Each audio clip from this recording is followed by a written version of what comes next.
Bonjour Moussa Diao. Bonjour. Ces résultats provisoires montrent un recul très fort de la majorité présidentielle. Beno Bokayakar qui perd 43 sièges. Comment est-ce que vous analysez ce recul ? Ce recul est dû à plusieurs facteurs.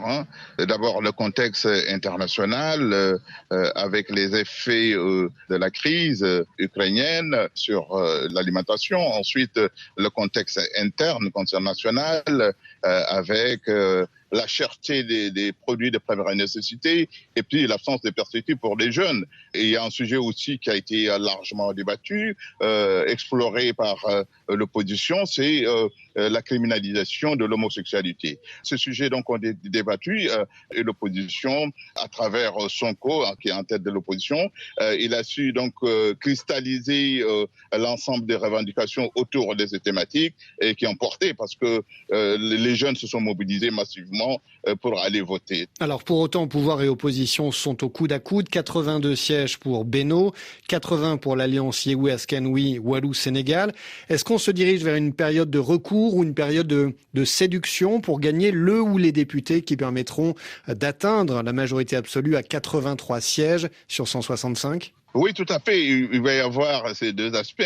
Il va y avoir un recours qui va être déposé certainement par l'opposition au regard d'un certain nombre de soupçons de fraude concernant certaines localités. Et en même temps, il va y avoir justement des négociations auprès des leaders politiques qui aujourd'hui n'ont obtenu qu'un député et qui aujourd'hui vont servir d'arbitre. Il s'agit d'Aar Sénégal, de Bokk Gis Gis et des serviteurs, parce que la majorité n'a obtenu que 82 sièges, n'a pas la majorité absolue. Ensuite, l'opposition se trouve à 80. Ces trois-là se considèrent dans l'opposition. Mais maintenant, il reste encore des négociations qui vont avoir lieu. Vont-ils partir ou vont-ils rester? C'est ça la grande question. Dans tous les cas, c'est eux qui vont faire l'arbitre dans le cadre de l'Assemblée nationale du Sénégal. Ces trois partis qui jouent un peu le rôle de pivot dans la constitution d'une majorité dans la prochaine Assemblée sénégalaise sont plutôt proches de l'opposition ? Pendant la campagne, Ousmane Sonko avait fait des critiques à leur encontre pour savoir quelle est leur position. Est-ce qu'ils sont dans l'opposition ou bien dans la majorité? Parce qu'ils n'arrêtaient pas de l'attaquer personnellement. C'est à ce moment qu'ils ont répondu, ils sont dans l'opposition et il n'y a pas de raison qu'ils quittent l'opposition. Mais maintenant, est-ce qu'ils vont confirmer ce qu'ils ont annoncé ou bien vont-ils céder à des pressions ou bien à des propositions alléchantes de la majorité? En tout cas, on peut imaginer qu'ils seront très largement courtisés dans les jours qui viennent. Est-ce que la transhumance politique est aussi quelque chose qu'on peut attendre dans les jours qui viennent ? Est-ce qu'on peut imaginer que certains élus de Yewwi Askanui rallient Beno Bokayakar ? C'est une question qui mérite d'être posée, mais les citoyens l'ont réglé pendant ce scrutin parce qu'on a constaté que des transhumants nouveaux qui étaient élus sur la bannière de partis de l'opposition avaient rallié la majorité et tous ces transhumants ont été battus. Et donc ça montre bien que les citoyens ne supportent pas ce comportement de transhumant et donc il y a la sanction qui est tombée. Pour parler des recours qui seront peut-être déposés par l'opposition, ce qu'on peut signaler, Moussa Diao, c'est qu'une grande partie de la crispation porte sur les résultats de la majorité présidentielle dans le nord du Sénégal.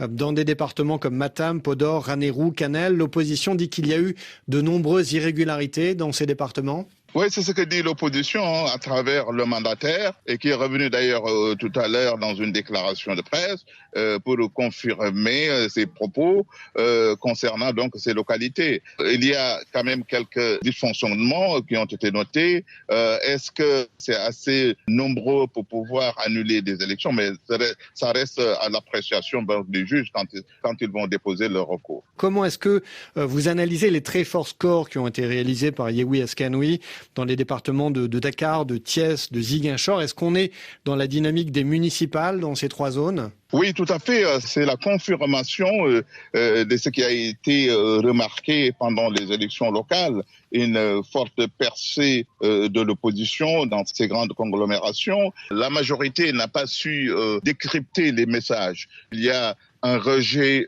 d'une politique par rapport à des projets en matière d'infrastructure, de transport. Certes, ces projets sont très importants pour améliorer les conditions de vie, mais les priorités, c'est autre. Les priorités, c'est l'augmentation des produits de première nécessité, c'est aussi les problèmes d'inondation, ce qui fait que l'opposition a été en avance par rapport aux préoccupations de la majorité qui se suffisait seulement du bilan du président de la République.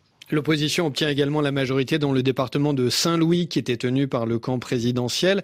Qu'est-ce qui a permis ce basculement selon vous ? L'opposition a misé sur la présence de Sonko, qui a su tenir un discours aux mobilisateurs sur la pêche, sur les retombées des ressources de pétrole et gaz. L'autre facteur, c'est la défection de Mary Teuw. Mary Teuw était membre de la majorité présidentielle. Il a quitté donc la majorité pour rejoindre l'opposition. Et ce qui fait aussi un apport considérable en termes d'électorat. Ces facteurs-là ont joué et ont permis à l'opposition de gagner la ville de Saint-Louis. Un mot enfin sur le score de la coalition Wallou-Sénégal constituée autour de l'ancien président Abdoulaye Wade. Elle obtient 24 sièges à l'Assemblée. Elle a réalisé des chiffres spectaculaires à Pikine, la très grande ville de la banlieue de Dakar, et dans le département de Mbacké où se trouve la ville sainte des Mourides, Touba. Comment est-ce que vous interprétez ces résultats ? Ce score de Wallou est vraiment salutaire dans ce contexte-là, parce que Wallou, qui est constitué de PDS, Abdoulaye Wade est la tête de liste. Wallou était dans une situation difficile avant les élections, était en perte de vitesse. La plupart de ses leaders ont rejoint la majorité ou ont continué leur mouvement. Son leader était souvent absent, il est dans un certain âge. Son fils est exilé, il ne peut pas revenir, Karim Wade. Et donc, il était dans une posture un peu difficile et a perdu beaucoup de sa vigueur en termes d'électorat. Mais là, avec ces élections-là, Wallou a été sauvé, je dirais, par Yewwi. Et donc, cette intercoalition va peser lourd dans la configuration du paysage politique et surtout des rapports de force. Est-ce que vous diriez, Moussa Diaw, que ces élections législatives ouvrent le jeu politique pour les présidentielles de 2024 ?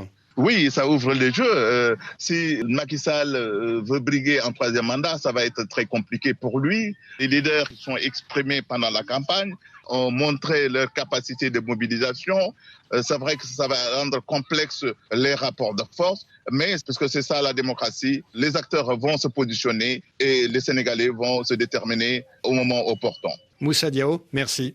Merci.